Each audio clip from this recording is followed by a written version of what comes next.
Bom dia, boa tarde, boa noite. Hoje é 29 de agosto do ano de 2016. Eu me chamo Ana Paula, para quem não me conhece. E hoje eu quero vir com os irmãos trazendo mais uma palavra abençoada.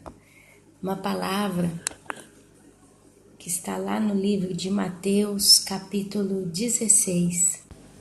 Então, capítulo 16 de Mateus, que fala, meus amados, minhas amadas, de uma coisa muito séria e uma advertência e um conselho. Eu considero esse texto como um grande conselho, provavelmente o maior conselho da nossa vida, para a nossa vida. Ele fala claramente da importância que é nós termos um zelo pela nossa alma. E aqui, lendo a palavra do Senhor, vocês vão entender por que eu estou falando sobre isso hoje. Então, vamos ler. O telefone caiu. Vamos ler, sem perder tempo, Mateus, capítulo 16, versículo 24, até o versículo 28. Na minha Bíblia, o título é: O discípulo de Cristo deve levar a sua cruz. O nosso amado Salvador Yeshua, ele estava caminhando, ali pelas ruas, da sua cidade. E ali as coisas vão acontecendo, a multiplicação de pão e de peixes. Ele cura muitos enfermos, dá a volta para o mar da Galileia. Ele depois entra numa sinagoga, e fala do fermento dos fariseus e dos saduceus. Pedro confessa, dizendo que o seguiria para sempre. O nosso amado Yeshua prediz a sua morte e a sua ressurreição. E aqui ele continua, naquele período ali, conversando com os discípulos. Ele entra e fala: o discípulo de Cristo deve levar a sua cruz. Então, disse Jesus a seus discípulos: se alguém quer vir após mim, a si mesmo se negue, tome a sua cruz e siga-me. Porquanto, quem quiser salvar a sua vida, perdê-la-á. E quem perder a vida por minha causa, achá-la-á. Pois, que aproveitará o homem se ganhar o mundo inteiro e perder a sua alma? Ou que dará o homem em troca da sua alma?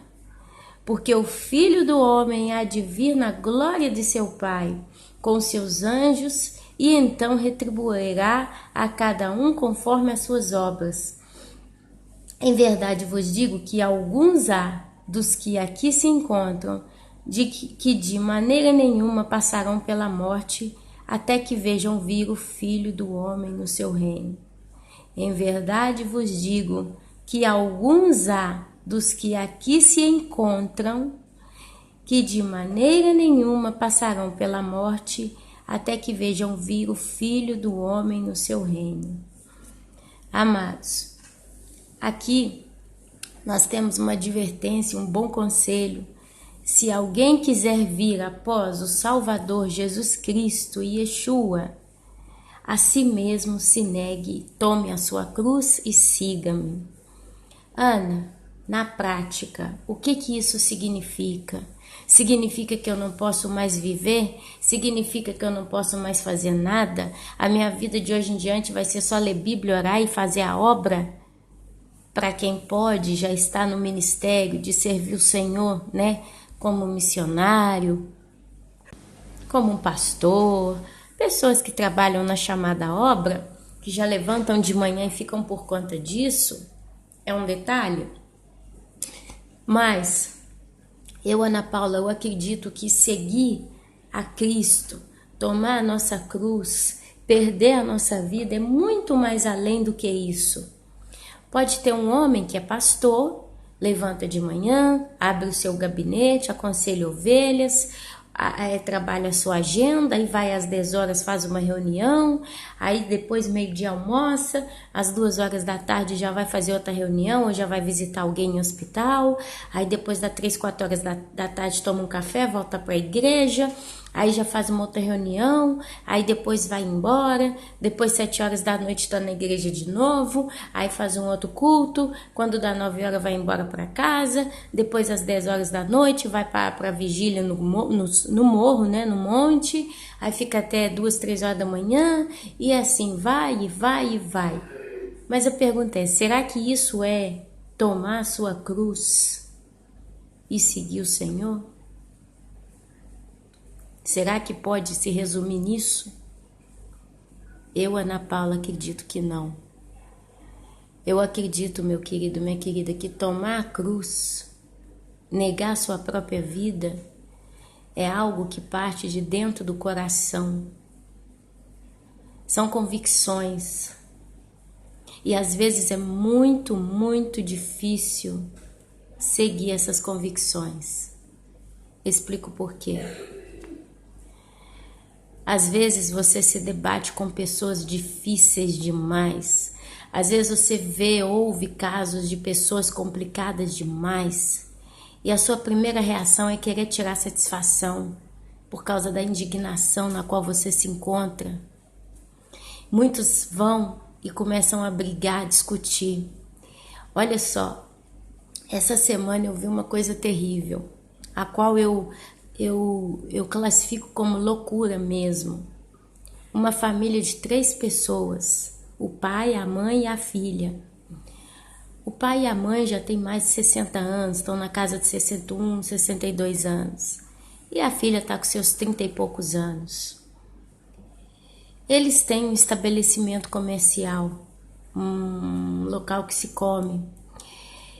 E vieram alguns parentes dessas pessoas de fora. Eles vieram de fora, de cidades vizinhas, de cidades de longe, de outro país. E quando alguém está de férias, né, vem passear de férias, quando chega de noite, quer sair, quer ir em locais, quer comer uma pizza lá, quer comer ir no restaurante comer outra coisa de cá, quer comer um hambúrguer ali e quer passear, quer tomar um sorvete, cada dia num horário. Eu mesma sou assim. Se eu tô de férias, se eu tô passeando, eu não quero ir todo dia no mesmo lugar, quero diversificar. E são parentes. Aí eles organizaram que as mulheres iriam numa lanchonete e os homens iriam, né, nesse restaurante desta família de pai, mãe e filha. E pai e mãe, a filha lá de carona. E ficou tudo bem, todo mundo feliz, eles fizeram isso. Passou naquela noite, o pai estourou a veia do nariz, começou a sair muito sangue, desguinchar, hemorragia pesada. Tiveram que chamar a ambulância para esse homem, foi parar no hospital, não sei o quê. 2 dias depois estourou de novo, e de novo hospital, de novo pronto-socorro. E agora esse homem está recuperando. Voltou a trabalhar. Chega essa senhora com seu filho, que tinha vindo de viagem. Ele chega ali, eles vão ali. Vamos passar ali na tia, né, no tio, para tomar um café, comer alguma coisa, tomar alguma coisa de fresco, para a gente, né, cumprimentá-los e tal. Chegam lá, chega mãe e filho, mais uma outra pessoa nesse local. A senhora, né, a mãe do rapaz que tinha vindo de longe, vai na cozinha cumprimentar a senhora, a dona do restaurante. A mulher, o marido e a filha. Foi lá cumprimentar a mulher que estava na cozinha trabalhando. Oi, como é? Tá trabalhando muito e tal, brincando, rindo? Tô ocupada, tô trabalhando, já nervosa. Essa senhora, já conhecendo esta mulher, percebeu que não era momento, saiu. E conversa vai, conversa vem, conversa vai, conversa vem. Só para resumir muito a história, a mulher sai da cozinha, vem lá para fora. Que o meu marido tá doente por causa de você, de vocês, que vocês fizeram ele ficar com raiva, fizeram ele ficar nervoso, porque vocês foram no restaurante de frente, que vocês tinham que vir aqui. E aí o homem começou a gritar, xingar, fazer baixaria, barraco com essa senhora, com o filho. O filho já se altera, já queria enfiar a mão na cara do homem. já virou pro homem e falou assim: olha, só porque você tá mal de saúde, eu não dou um soco na sua cara, porque o modo como você tá falando com a minha mãe não se fala nem como um cachorro. E esse homem falava com essa mulher que você não tinha que ir em lugar nenhum, você tinha que vir aqui, gastar com a gente, comer com a gente, estar com a gente. Quem que você acha que é para sair rodando assim, como se fosse o pai de uma mulher? Essa senhora tem 70 anos, apesar que ela não aparenta 70, mas ela tem 70 anos. Esse homem tem 60, a mulher 60. E eles fizeram uma baixaria que essa senhora me conta: Ana, fiquei ontem o dia inteiro chorando, o dia inteirinho chorando, porque o que eles falaram comigo, nem um cachorro merecia ouvir. Resumindo a conversa, isso para pessoas que se dizem cristãs, católicas. Tem um período do ano que na cidade onde eu moro tem uma novena. E essa senhora que saiu lá da cozinha, cuspindo marimbondo, todo ano ela faz essa novena de levantar 4h30 da manhã, subir a pé uma estrada de morro para ficar lá fazendo a novena, debulhando o terço. Todos os dias essa mulher, às 3, 4 horas da tarde, 2h30, se você passa na casa dela, ela está sentada no sofá lendo um livrinho de reza. E fica lá fazendo 1 hora de reza todo dia, todo dia, todo dia. E se crê uma pessoa cristã, se crê uma pessoa salva, sem falar o marido e a filha. Agora a minha pergunta é: isso é seguir a Cristo? Agora imagina se fôssemos nós, que somos pessoas que cremos na palavra, na nossa indignação, fôssemos tirar satisfação cada vez que alguém faz ou não faz algo contra nós. Essa senhora que sofreu essa situação tão pesada, e foi muito pesada, ela saiu de lá tentando acalmar a situação, não brigou, não discutiu, não gritou. O filho dela, ela acalmou ele, falou: vambora, vambora, e foram embora. Mas o que aconteceu no final de tudo isso? Essa senhora falou para mim basta. Para mim, eu não quero mais saber deles. Fechei com eles. Eu não quero mais. Eu não preciso ouvir isso. Eu tenho 70 anos. E a pergunta aqui no final é: o que eles ganharam com essa bagunça toda? Inimizade. Estão brigando com todo mundo. Estão brigando com metade da cidade. Porque se acham dignos de tanta coisa. A Bíblia fala, o Senhor diz: pois que aproveitará o homem se ganhar o mundo inteiro e perder a sua alma? Eu digo, meus irmãos, que uma pessoa que chega no estado desse que eu contei no exemplo, desse casal que está brigando com todo mundo por tão pouco, eles estão com as almas completamente perdidas.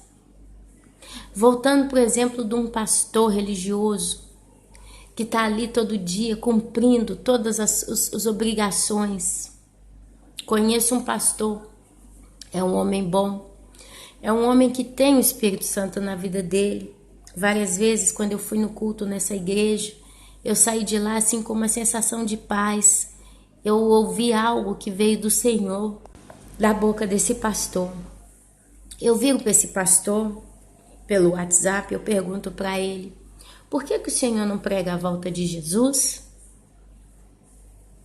Nós estamos vendo o tempo, os tempos, as coisas como estão, e eu nunca vi o Senhor pregar a volta de Jesus. Ele me responde: nós pregamos a volta de Jesus, nós pregamos todas as passagens de profecia, nós falamos desse assunto, só que nós não podemos falar toda semana desse assunto, porque parece que é uma coisa de fanático, a gente vai assustar os membros da igreja. Eu não quero causar pânico no meio do povo. É por isso que a gente não prega a volta de Jesus todos os dias. Aliás, a gente prega a palavra, porque é isso que importa, pregar a palavra. 2 domingos se passaram, ele prega sobre o arrebatamento. E ele pregou, e eu estava ali, eu escutei. Foi uma pregação tímida. Não teve autoridade, não teve arrependimento, não teve quebrantamento no coração de ninguém. Quem ali já estava convicto dessa volta maravilhosa do nosso Senhor Jesus Cristo, glorificou. Mas a maioria simplesmente ouviu a pregação como se fosse uma pregação normal. É onde eu pergunto, um barco está afundando, você é o capitão do barco, você sabe que esse barco está afundando e a tendência é morrer toda a sua tripulação, todos os seus passageiros. O que você faz? Você vai anunciar no barco a catástrofe que está prestes a acontecer para que cada um procure tentar ao menos se salvar, dando a cada um a chance de ver se é possível? Ou você fica calado para não colocar pânico no meio do povo, da tripulação? É onde eu me pergunto, será que isso é seguir a Cristo, meus irmãos? Mas nós mesmos, como que nós estamos seguindo a Cristo? Estamos como religiosos, pontualmente cumprindo com os nossos deveres e achando que está bom? Ou nós estamos realmente nos arrependendo todos os dias dos nossos pecados, dos nossos erros? Nós estamos realmente nos importando uns para com os outros e fazendo o que a gente pode para ser bênção para com os irmãos, sendo humildes, sendo amorosos, gentis? Existe paz no nosso meio? Existe mansidão no nosso meio? Existe compreensão, distinção das coisas, sabedoria? Nós temos visto os frutos do Espírito Santo na nossa vida? Porque essa é a prova, meu querido, minha querida, que você é salvo. Satanás está girando em torno do povo, querendo lançar dúvidas sobre a salvação. Ana, quanta gente tem me falado, não sei se eu sou salvo. Mas é onde eu pergunto, por que você acha que não é salvo? Muitos têm me falado porque eu estou muito nervoso, ansioso, triste demais. E às vezes eu não estou conseguindo buscar o Senhor como eu gostaria. Eu tenho visto que a igreja está muito perdida, muito desorientada. E eu não sei o que eu estou fazendo, eu não sei se eu estou na estrada certa. Existem tantos parâmetros, meus amados, para a gente saber se nós estamos na estrada certa ou não. Seguir a Jesus é refletir a personalidade do próprio Jesus. E qual que é a personalidade do próprio Jesus?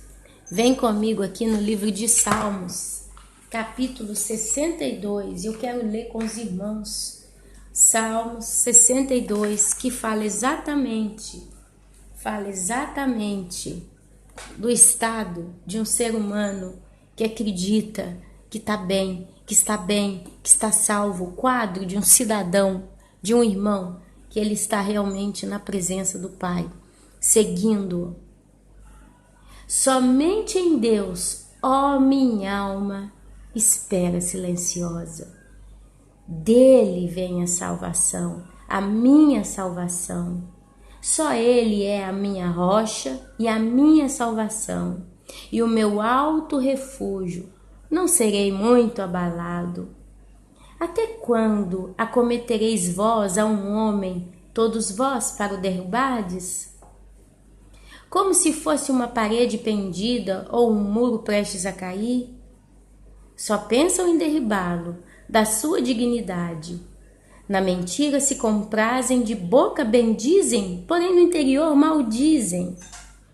Somente em Deus, ó minha alma, espera silenciosa, porque dele vem a minha esperança. Só Ele é a minha rocha, Ele é a minha salvação, é meu alto refúgio, não serei jamais abalado.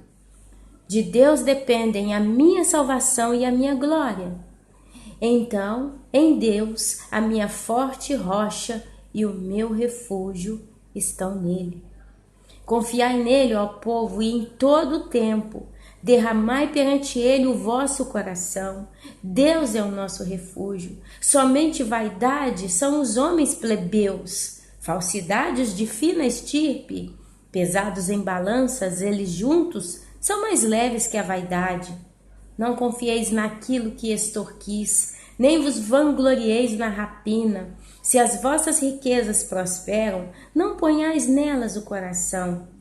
Uma vez falou Deus, 2 vezes ouvi isto, que o poder pertence a Deus, e a ti, Senhor, pertence a graça, pois a cada um retribuis segundo as suas obras.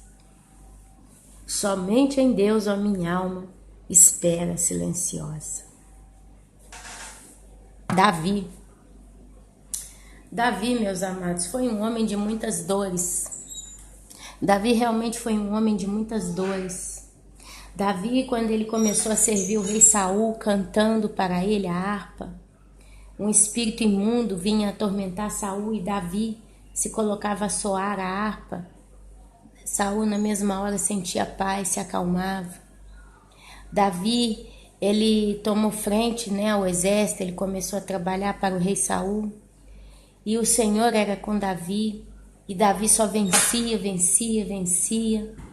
Até que um dia o povo falava, tipo, eu não lembro o número exato, mas justo para quem está ouvindo entender a base que eu quero dizer.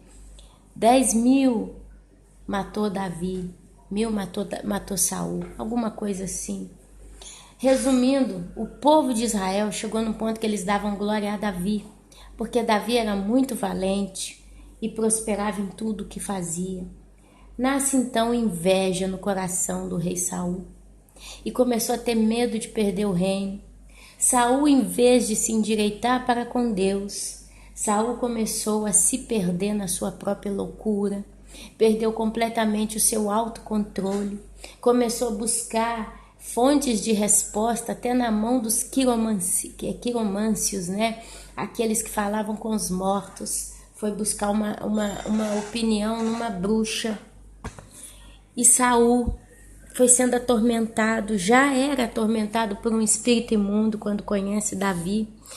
E foi uma história, meus amados, que ele persegue Davi. Ele começa a perseguir Davi.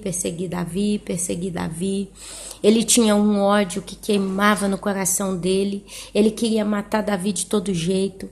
Nessa brincadeira ele morre, no final da palavra. Enfim, meus amados, Davi começa a fugir de Saul e Davi podia matar Saul. Ele teve 2 oportunidades para matar Saul. Uma delas, Saul entra em uma caverna quando ele estava procurando Davi com muita sede de morte para matá-lo. Davi, ele tinha algumas pessoas que eram com ele teve alguns que se aderiram à causa de Davi e eles escondiam, eles começaram a esconder de Saul. Todos se escondem no fundo de uma caverna e estão ali quietinho. Saul começa a rodear as terras para procurar Davi, para matar Davi. E nenhuma dessas brigadas de Saul, ele entra nessa caverna para fazer as suas necessidades básicas. Tinha Davi bem atrás dele, com alguns homens que cutucaram a Davi e falaram: aproveita, ele agora é indefeso, mata. Davi responde: eu não sou nem louco de tocar no ungido do Senhor. Está nas mãos do Senhor aquilo que o Senhor quiser fazer com a minha vida e com a vida dele. Pegou um pedaço do manto dele, rasgou, não sei. Depois, mais tarde, mostra, quando Saul já era lá embaixo, longe. Davi grita: meu amado, meu Senhor, para provar para o Senhor que eu não tenho intenções de te fazer mal. O Senhor entrou na caverna e eu estava ali, eu podia ter te matado, mas essa é a prova de que eu não encostei e não encostaria jamais a mão no meu Senhor. E aí mostra o pedaço do manto para Saul, que ali chora, sofre. E se não se entende, se era rancor, o que tinha o rei Saul com relação a Davi, mas ele reconhece, você é um ungido de Deus, muito amado e tal. Numa outra oportunidade, mais uma vez, Saul dormia no acampamento, Davi foi pertinho, pegou acho que a lança dele, depois vai lá e entrega, mostra de longe, provando que podia ter matado Saul. Ainda fala: por 2 vezes o Senhor colocou a tua vida nas minhas mãos, mas eu não sou louco de tocar no ungido do Senhor. Davi, meus amados, Davi, ele vivia literalmente aquilo que diz aqui no livro de Mateus: se alguém quer vir após mim, A si mesmo se negue, tome a sua cruz e siga-me. Davi, ele teve a vida nas mãos dele, a vida de Saul nas mãos dele 2 vezes. E ninguém, meu querido, minha querida, iria contra Davi. Se Davi matasse Saul, ele iria apenas matar Saul, iria assumir o reino, como fizeram muitos generais aí ímpios na história do passado. Mas Davi não tocou na vida de Saul. Saul se suicida no final da história. E ali o povo então proclama Davi rei de Israel. Davi poderia não ter se negado nas 2 oportunidades, porque ele estava sendo perseguido de morte. Saul tentou matar Davi, meus amados. Mas Davi, em momento nenhum, faltou de respeito a Saul. Em momento nenhum deixou de ter reverência. Ele sempre, posso quase que dizer, amou o rei Saul com a sua fidelidade, com o seu respeito. Ele negou a si mesmo. Ele podia ter feito justiça com as próprias mãos. Quantas vezes, meus amados, nós podemos fazer justiça com as próprias mãos? Quantas vezes a gente pode resolver a situação com o nosso próprio modo de agir? Mas nem sempre isso é o que agrada o Senhor. Tenho visto pessoas, uma delas mesma, não vou citar quem é, mas é uma pessoa da minha família, sangue do meu sangue. Essa moça linda, doce, que eu amo tanto, está precisando trabalhar. Uma colega de serviço que também foi mandada embora, antiga, liga para ela e fala, olha, apareceu um serviço aí para nós e você tem que fazer levantamento de campo. Você tem que ir no canteiro de obra, pegar as medidas, desenhar tudo, levantar os dados. E eu fico em casa, faço alguma coisa no computador. E eu vou fazer o seguinte, já que você vai fazer o serviço mais pesado, você pega a maior parte do pagamento. E aí falou para ela, você fica com 70% e eu com 30%. Essa minha amada irmã responde para ela, não é justo. Vamos fazer o seguinte, você faz 60 para mim e 40 para você. Aí a outra, tudo bem, já que você quer fazer assim. Eu estou resumindo muito a história. Sei que ela ligava para mim e questionava isso. E eu falava com ela. Eu falava para ela, mas é justo que você pegue 70 e ela 30. Porque você vai fazer um serviço muito perigoso. Inclusive, meus queridos, ela foi fazer esse serviço. O moço no lote tinha cachorro. Esse moço prendeu os cachorros. Esses lotes que vai ficando abandonado, e eles deixam esses cachorros também abandonados. Aí de vez em quando joga comida para cachorro, mas trata assim, trata muito mal os animais, não limpa, não tem higiene, não tem nada. Ela entra para fazer as medidas, o moço prendeu os cachorros. Diz ela que passou uns 5 minutos, ela começou a coçar a perna, coçar. Aí ela olhou para a perna, ela estava de calça, diz ela que olhou assim, quando ela olha o pé, o tênis, a calça jeans, estava preto e a calça era clara. Ela, Ana Paula, minha calça estava preta. Fui olhar, Ana Paula, era pulga. Eu estava coberta de pulga. No instantinho elas vieram subindo minha perna fora, foi subindo meu corpo todo, foi parar na minha cabeça, eu coçava a cabeça, eu coçava o braço, eu coçava a perna. Eu olhei a minha perna, Ana, estava tudo preto. Ana, eu fiquei num estado de nervo que você não acredita.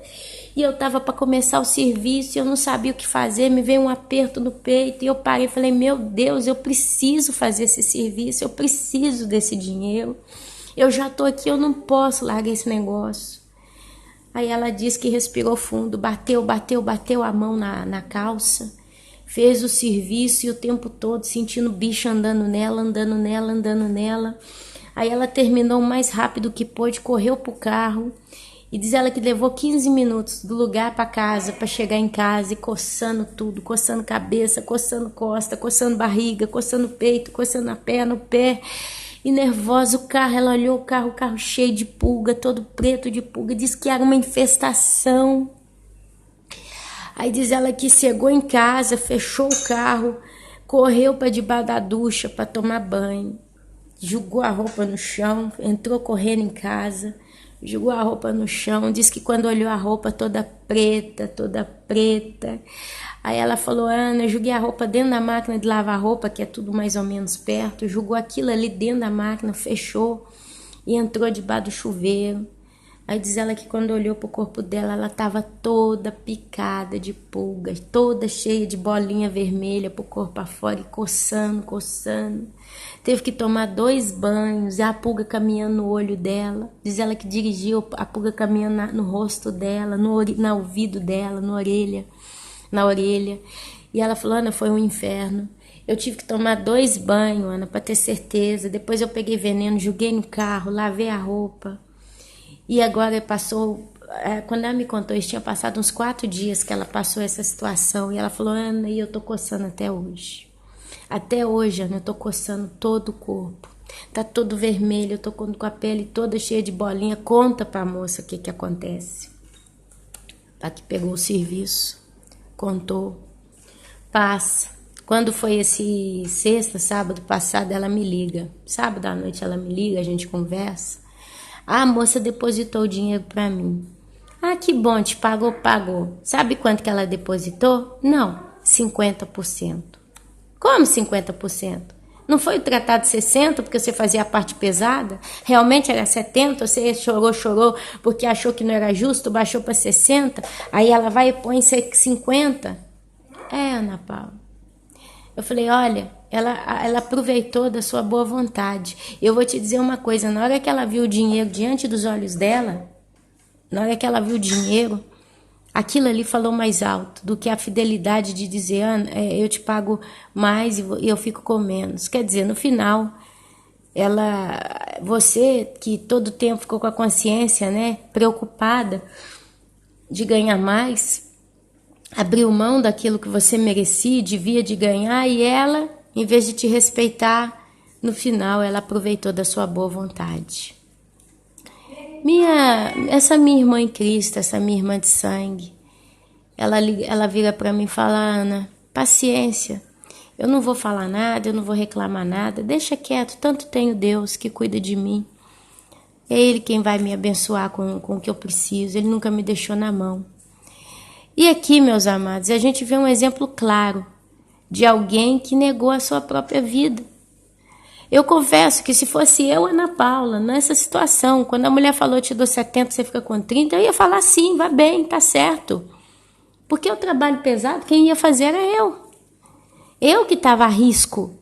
Inclusive, foi o que aconteceu, as pulgas atacaram essa menina. A outra ficou em casa, lá na frente do computador. O máximo que ela fez é meia hora de serviço, colocou alguns dados em algum relatório e basta. É justo, então. Se ela mesma falou que era isso, era isso. Se na hora de pagar ela pagasse menos ou falasse diversa, eu poderia até conversar. A nível seco de trabalho, era justo a se fazer. Minha irmã ficou com a consciência com dó, tadinho. Ela também está desempregada. Ela também passa aperto. Não é justo que eu pego 70%, pego 60%, é sempre alguma coisa. E resumindo a história, a outra abusou dela. E eu falei com essa minha irmã, falei, eu não conseguiria agir como você. E agora eu estaria ligando para ela e cobrando. E eu falo isso no YouTube, como os irmãos que já me conhecem, eu não tenho medo, não tenho vergonha de expor como eu sou. Não tenho vergonha.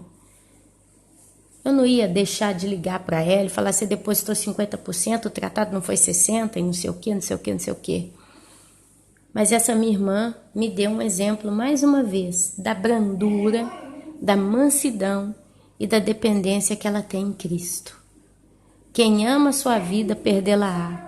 E quem perde a sua vida, achá-la-á. Quer dizer que então eu perderia a minha vida nesse caso? Não. Não. Mas a palavra de Deus diz que não vem nada a nós que nós não possamos suportar. E eu posso dizer para os irmãos,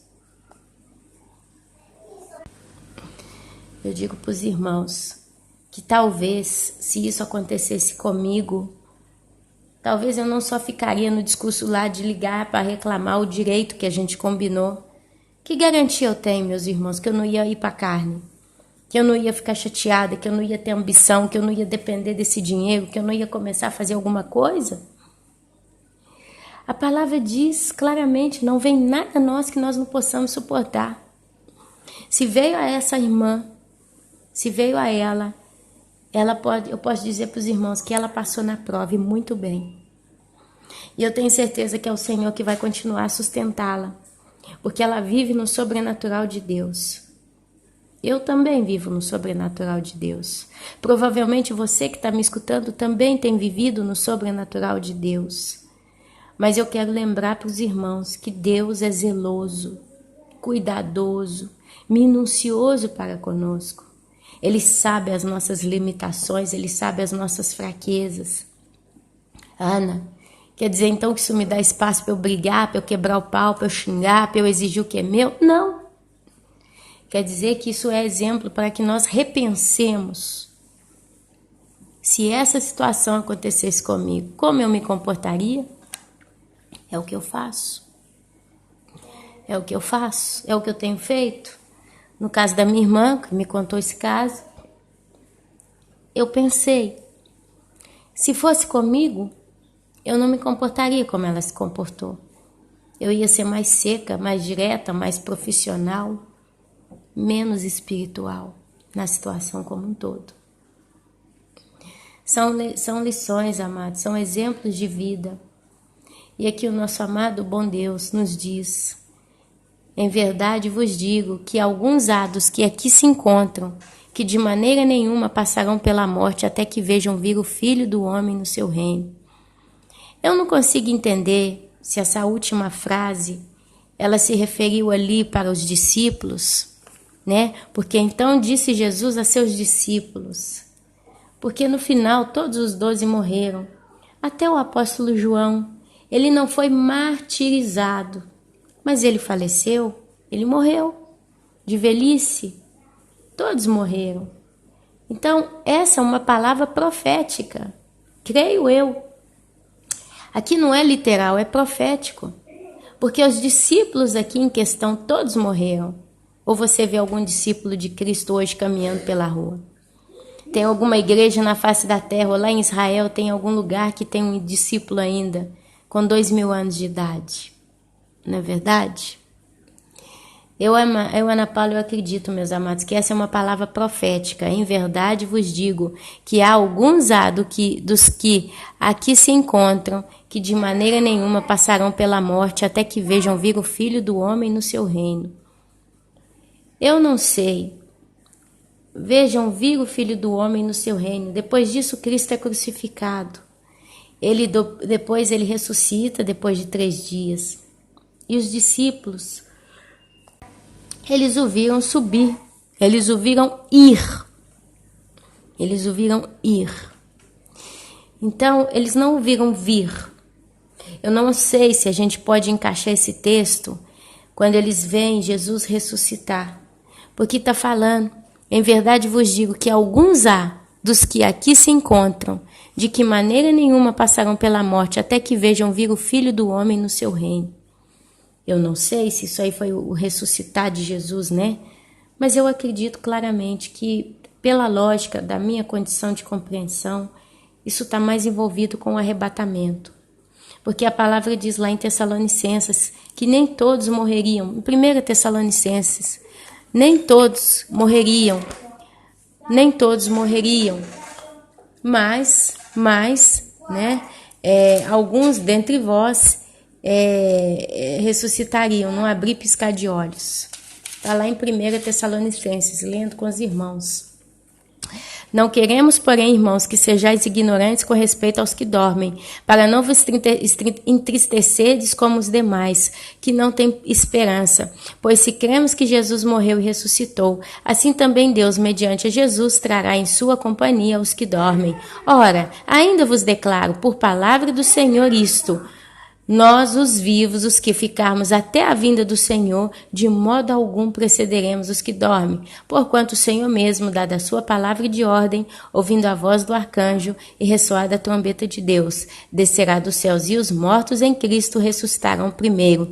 Depois nós, os vivos, os que ficarmos, seremos arrebatados juntamente com eles, entre as nuvens, para o encontro do Senhor nos ares, e assim estaremos para sempre com o Senhor. Consolai-vos, pois, uns aos outros com estas palavras. E, irmãos, relativamente aos tempos e às épocas, não há necessidade de que eu vos escreva, pois vós mesmos estáis inteirados com precisão de que o dia do Senhor vem como ladrão da noite. Quando andarem dizendo paz e segurança, eis que lhes sobrevirá repentina destruição, como vêm as dores de parto a que está para dar à luz, e de nenhum modo escaparão.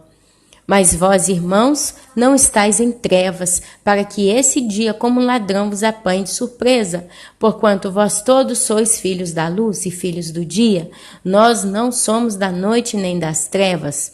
Assim, pois, não durmamos como os demais. Pelo contrário, vigiemos e sejamos sóbrios. Ora, os que dormem, dormem de noite, os que se embriagam, é de noite que se embriagam. Nós, porém, que somos do dia, sejamos sóbrios, revestindo-nos da couraça da fé e do amor e tomando como capacete a esperança da salvação. Porque Deus não nos destinou para a ira, mas para alcançar a salvação mediante nosso Senhor Jesus Cristo, que morreu por nós para que, quer vigiemos, quer durmamos, vivamos em união com Ele. Consolai-vos, pois, uns aos outros e edificai-vos reciprocamente, como também estáis fazendo.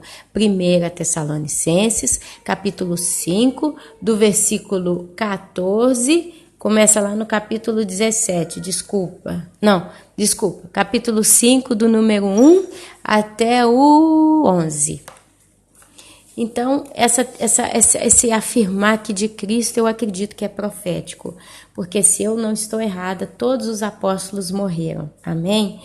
Mas ele diz que em verdade vos digo que alguns atos que aqui se encontram, de maneira nenhuma passarão pela morte até que vejam vir o Filho do Homem no seu reino. Quando a igreja for ser arrebatada e ela for para o céu, ela vai ver isso. Ela vai ver isso, ela vai ter o corpo transformado e depois ela mesma vai descer com o nosso Senhor Jesus Cristo para combater o bom combate. Ela vai ver a vinda do Senhor, onde todos os olhos o verão. Vai ser como um relâmpago, né, que sai do Oriente até o Ocidente. Então, meus queridos, eu acredito na promessa da salvação da própria morte. Não só da morte eterna, mas também da morte física. E aqui o Senhor diz que quem perde a sua vida, acha-la. Nós estamos vivendo dias em que nós precisamos perder a nossa própria vida. Precisamos perder as nossas paixões, precisamos perder as nossas inseguranças, precisamos perder as nossas dúvidas, precisamos perder as nossas vaidades, precisamos perder as nossas cobiças, precisamos perder as nossas concupiscências, precisamos perder os nossos desejos, precisamos perder o nosso pecado, precisamos renunciar ao nosso ego, aquilo que está ardendo como fogo na nossa alma, porque a alma é o centro das nossas emoções e é lá que a gente cobiça tudo que a gente quer, tudo que a gente tem ou tudo que a gente perde. A gente sofre, a gente se alegra, a gente se vibra na alma. E a carne ela tá para servir a alma. A carne, ela serve a nossa alma. A alma deseja, a carne satisfaz. Mas se a gente permite o Espírito Santo de agir no nosso espírito, a alma se enfraquece, se acalma, se apazigua e começa a alma a obedecer o espírito. Automaticamente a carne se rende. E isso é se crucificar. Quando Cristo foi para a cruz, ele não podia se mover. As mãos e os pés estavam atados com um prego. Quando nós crucificamos a nossa vida, as nossas paixões, os nossos projetos vaidosos, a gente já não pode mais se mover em si mesmo, mas é Cristo quem se move em nós. O arrebatamento está às portas, meus irmãos. Tem sido dito há um bom tempo que já não temos mais tempo para pecar. não tem mais tempo. Crucifique a tua vida em Cristo. Siga Cristo. Viva a vontade de Cristo na sua vida e você achará a vida eterna nele. Que o Senhor possa estar abençoando a cada um de vocês com sabedoria, discernimento, entendimento, paz, obediência, servidão em Cristo. Que você possa se render a Ele todos os dias da sua vida. Amém, amém e amém.